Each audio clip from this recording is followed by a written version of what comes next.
News Washington, D.C. reporter Samantha-Jo Roth joins us from Capitol Hill. Samantha-Jo, what is it that they actually accomplished?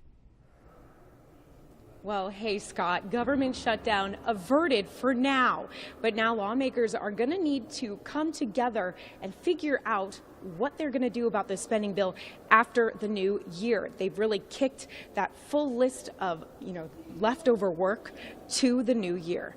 Now, there are some key sticking points up to the final hours before votes on Thursday. The reauthorization of FISA, a surveillance program that allows the collection of intelligence on non-U.S. citizens, funding for CHIP, the child health insurance program that ran out of federal money on September 30th, whether to include disaster relief funding, how much money to allocate to defense, and whether to add an extension to the Deferred Action for Childhood Arrivals, or DACA program.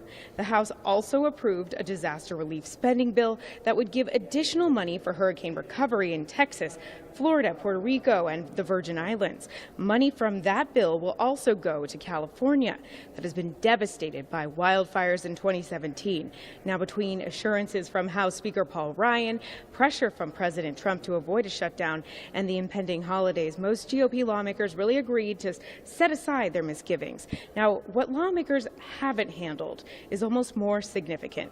Left unfinished are the bipartisan efforts to smash budget limits that are imposing a freeze on the Pentagon and domestic agencies, a long-term extension of the child health insurance program for 9 million low-income kids, Senate legislation aimed at stabilizing health insurance markets, and immigration, which will be among the greatest challenge confronting lawmakers in January. Now, I spoke with Senator Tom Tillis, and he says he thinks they'll get that accomplished.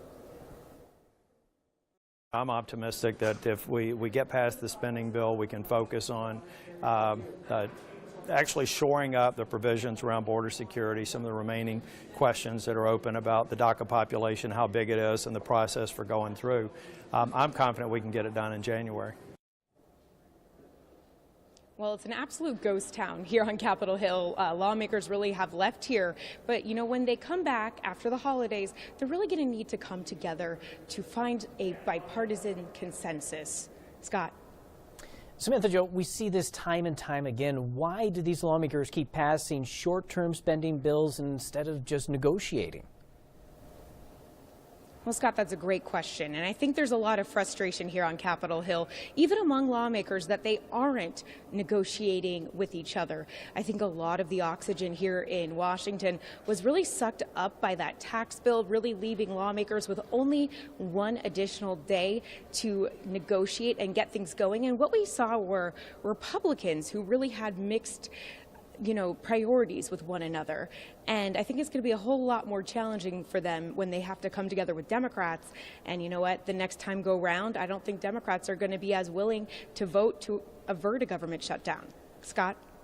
We'll see what happens in the new year. Samantha-Jo Roth reporting on Capitol Hill.